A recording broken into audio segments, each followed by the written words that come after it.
Blood trickled down Gloria Jenkins' weathered cheek as Officer Mercer's knee pressed harder in her neck. 78 years old, a survivor of wars and losses most men could never imagine, now lying on her own front lawn beneath a man half her age, half her strength, but carrying all the weight of the badge. In that brutal moment, she made a decision. Operation Shadow Fox, a name no one in this quiet suburb had ever heard, was being activated one last time. You ever think about what you'd do if the people who swore to protect you suddenly became the threat? Yeah, that happened, and let me back up a sec because you gotta hear this whole story.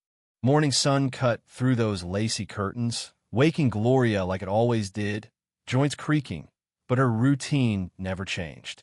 Stretch, oatmeal, and burnt toast, then out front to tend the roses, her American beauties, each one pruned with the same hands that once built bombs in Saigon, stitched wounds under enemy fire, even broke a man's neck in the jungle, and never talked about it to anyone. In Westbrook, South Carolina, she was just that old black lady with the flowers, the widow who'd moved in 5 years back and never made much noise. The Morenos next door loved her. She tutored their kids in math and Mrs. Patterson got soup when her arthritis flared. But some folks like Wayne Prescott from a neighborhood watch kept a different kind of watch, circling by in his truck, parked on the street for hours, always looking, always suspecting. Gloria noticed everything, but acted like she didn't, which is a skill you develop when life teaches you that surviving often means making yourself small. That morning, as she snipped at the roses, she saw Officer Mercer drive by third time that day, and her memory went back to last month, to the random stops on her walk home from the library. Mercer, tall, blonde, always with that ready-for-trouble look, and Colby, his partner, never far from his gun, as if Gloria's cardigan hid a weapon. She was used to being followed in the grocery store, ignored at council meetings, asked if she was confused by the dispatcher when she reported something suspicious. That's the thing about being underestimated, you learn to make it work for you. Decades ago, some recruiter told her, "We don't typically take your kind," and she never asked whether he meant women or black people, probably both. She kept her fire behind her eyes, and 3 months later, she was the last woman standing in a program called Spectre, the kind of military unit nobody talks about, the kind that doesn't exist in any records except the ones hidden behind her bookshelf, in a secret room with medals, classified docs, and pictures with presidents no one had ever seen. At 3 on the dot, as always, Gloria checked her mail and found a plain envelope, no return address. Inside, they're hunting Spectre ghosts. 3 down. You're next. Watch your 6. Carson. Carson Bailey, her comms guy in Angola, wasn't the type to joke. Gloria shredded the note, flushed it, and started prepping for war, not the kind with bullets, but the kind fought with patience and planning. She put on a little show for the neighborhood, walking with a cane she didn't need, squinting at signs, doing her best impression of just another frail old lady. But she was watching, cataloging faces, noting who lingered at her mailbox, counting patrol cars. Thursday afternoon, Gloria was just 3 blocks from home, carrying groceries picked for maximum camouflage prune juice, blood pressure meds, a romance novel in giant print when Mercer and Colby rolled up beside her. "Afternoon, ma'am," Mercer said, all honey and threat. "Mind if we have a word?" She hunched her shoulders, smiled like she was confused, and played along. They told her about break-ins, said the suspect matched her description. She kept her cool, but clocked everything. Mercer favoring his right leg, Colby's old knee injury, both of them without their body cams on. She handed over her purse. Mercer snatched it, dumped the contents, and when a little metal tool her arthritis key-turner hit the hood, Mercer held it up like a trophy. "Burglary equipment," he said. From across the street, Wayne Prescott was recording, neighbors watching but doing nothing. She could have dropped both cops' muscle memory doesn't age, but she held back, knowing revealing her skills would only put others at risk. They cuffed her anyway, tight enough to hurt, and paraded her past the neighborhood as Mercer called out charges for all to hear. That's when Gloria noticed Mercer's tie clip. Project Harbinger's insignia, a Black Ops project that should have been buried with the Cold War. As they drove her away, she was already planning her next move.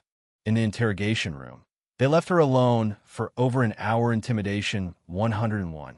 When they finally came back, it was Mercer, Colby, and Chief Caldwell who strutted in with that practiced Southern charm. "Seems you've been causing trouble," he drawled. They tried to gaslight her, called her confused, accused her of breaking and entering, and tried to break her down. She played along, claimed her maiden name, Elenina Williams, a cover identity she'd maintained for decades. Caldwell got frustrated and stormed out. Then came Detective Alicia Ramirez, sharp-eyed and careful, who sat beside her instead of across, asked about her life, listened. Gloria gave her a blend of truth and cover story, always keeping just enough real to seem credible. Meanwhile, Mercer stepped outside to make a call, and Gloria, with her ears tuned by years of surveillance, caught. "Yes, sir. The old Spectre asset is in custody." "No, she hasn't recognized waiting for your arrival." Now, it was clear. These cops weren't working alone. When Gloria asked to use the restroom, she quickly scoped an escape route, unlocked a window using a wire hidden in her bra, and slipped outside, rolling and landing softly, years of training making up for age. She didn't run not far. Instead, she circled back into the police station, disguised herself as cleaning staff, and made her way to the records room. There, on a conveniently logged-in computer, she confirmed her fears. Other Spectre operatives, Reynolds, Chun, Foster, all dead, all accidents, all investigated by Caldwell's network. Carson's warning had been dead on. As Gloria printed evidence, Detective Ramirez walked in, catching her in disguise. They shared a moment of understanding. Ramirez knew something was wrong, and when the alarm sounded, she told Gloria, "If you run, they'll shoot you. If you stay, I'll keep you alive." Gloria surrendered, letting the chaos swirl. But now Chief Caldwell and, impossibly, General Marcus Stone, her old Spectre commander turned traitor, arrived at the station. Stone locked eyes with her years of mutual history, betrayal, and unfinished business flashing between them. Federal agents swept in, taking Gloria into custody, driving her to a warehouse converted to a black site. Stone confronted her directly, offering a devil's deal: join his operation, help militarize police forces, or watch innocent people, the Morenos, the Pattersons, suffer.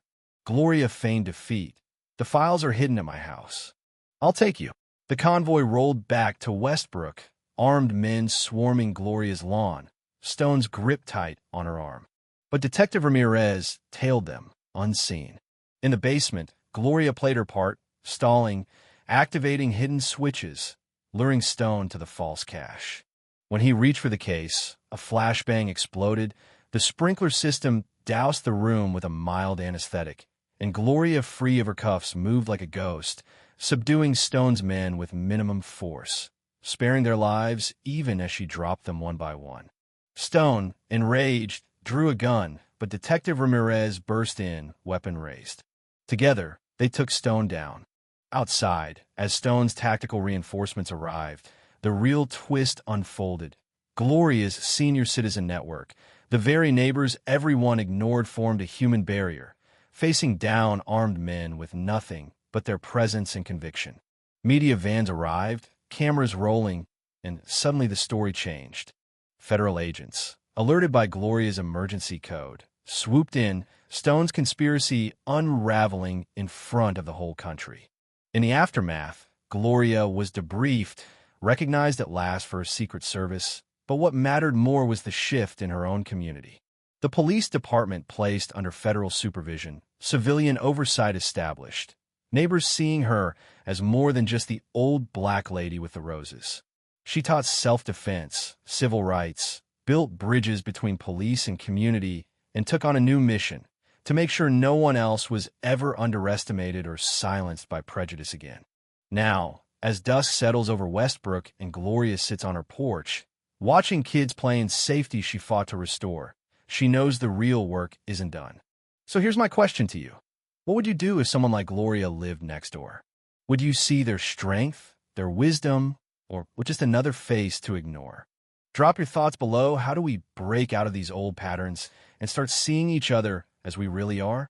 If Gloria's story hit you, if you believe in standing up to injustice, no matter your age, your past, your scars, smash that like, subscribe, and share this with someone who needs to know that true courage comes in all forms. Because heroes aren't born sometimes, they're made in the shadows, and sometimes they step into the light.